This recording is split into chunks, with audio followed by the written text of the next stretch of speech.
Hey everybody, welcome to another Dunbar Academy mailbag. Before we get started, we just want to remind you to subscribe so you don't miss any of our new videos.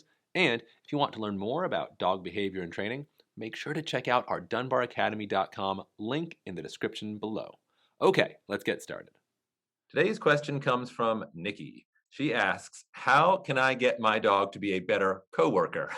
But what I think she really means is, how can I get my dog to settle down quietly for more of the day? It's an 11-month-old German Shepherd, endless energy, and it makes working from home a challenge.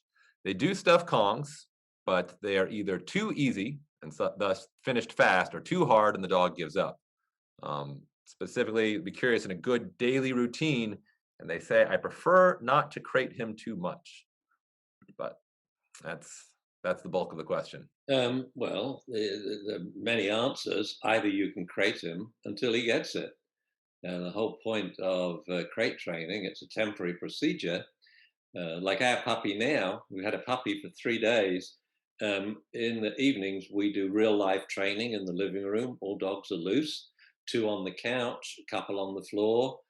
Puppy should be on the floor, but he always goes in his crate and lies down. We have a little puppy crate in the living room. And it's just a place that's protected. It's surrounded by bars so other dogs can't get in. But we never close the door there because now he's learned to lie down on his bed in his crate without a chew toy. So again, stuffed chew toys and crates are to get the dog started. Um, Once we now want the dog to lie down by our side and we don't want the crate there, then you pull his bed out of the crate and put it by your side. It still helps having a marker, an area, so the dog knows I have to lie down on this bed.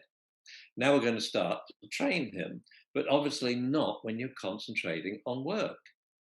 You're going to maybe have the TV on and sitting by your computer looking like you're working, but all the while, like this, I have an evil eye on what's on the floor here.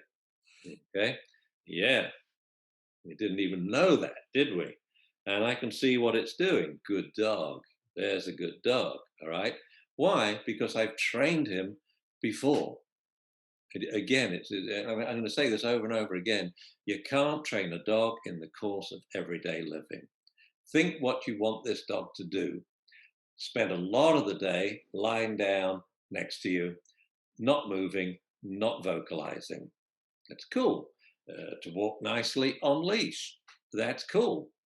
What you should be doing is teaching the dog to do that first as an exercise before you try and slot this into real life. Because when you're working on your computer, you are distracted and you're going to look down and find your dog's gone. And you're going to think, what happened there? When did it leave? Because you're paying attention. But if you're like this, any move, hey, on your bed, good dog, lie down and shush, good dog. And then periodically, good dog. Now, when we get to, let's try replying to one email, you want to start rewarding the dog at like periodic intervals. And I use as a memory aid things like every time, this was before auto save, every time I would save on my computer, I would praise Omaha. Every time I finish an email, I would praise Omaha, and so on. All these little things are reading a book. Every time I turn the fifth page, praise the dog. Every time I go to the fridge, I would train the dog and praise it because we want to train him many times in the day um, and then regularly, but randomly, reinforce him. Now, another aspect to this, there's two parts to it.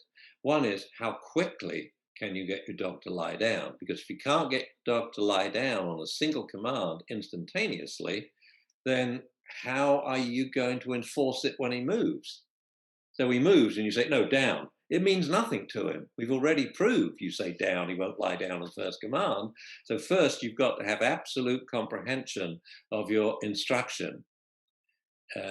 Then the next thing is how long will he lie down when you ask him to? So just this morning, I had to look after the puppy for a while. All sorts of stuff was going on. And I wasn't quite ready to face the day yet. I still had things to do, like go up the bathroom, bring my computer down to my office outside by the pool to make my coffee, to then get stuff from the fridge, to put in my coffee, things like this. So I put this little puppy on leash. He doesn't need to be on leash, but I walked and stopped. Well, just going from drawer to drawer in the kitchen. I went to this drawer, heel and sit. Okay, then back again, heel and sit to the coffee maker. Then back to the drawer again. I forgot a spoon. And I went heel, sit, heel, sit, heel, sit, upstairs, downstairs to a different room, outside to my office. And in about 10 minutes I had him. I probably had him sit and on occasions settle down probably about 25 times until he had got it. So that's the first thing. Will he settle down promptly? Now you want to make sure he can do it for at least 5 minutes, with or without the Kong. The Kong was trained to teach him the principle: go to your bed, lie down, chill for 25, 30 minutes. If he's emptying these chew toys too quickly, then give him a non-hollow chew toy. You see, hollow chew toys are to teach the dog the principle of a chew toy. I mean, imagine you were a puppy and someone gave you a Kong. What would you think? What is this? A shock absorber? I had no idea. A plumbing fitting? What is this weird rubber shape? But it's hollow and filled with food, so the dog knows, I know what this is. This is a funny shaped dog bowl for me. I get my food out of here. So then we give other hollow chew toys. We have the Kong wobbler, okay, with dried kibble. And then we have the blue, what's the blue one called? The Planet Dogs Orby, is it? What's it called? Snoop. Snoop, yeah. And then we're going to change to chew toys with no food in. Like the favorites are antlers, cow hoofs, although they smell a little weird, gorilla bones. So these are actually made of wood. It's just a chunk of wood that the dog will take forever, I mean months, to destroy. Now, sadly, it produces a little bit of sawdust, so the dog needs to be lying down on his bed and not on your couch. So we have all sorts of chew toys there, and I often use the crate to prevent the toys from rolling away. It's not to confine the dog now. The dog should stay in his crate with the door open, but it taught him to chew his chew toy. Or you can tether the toys close to his bed.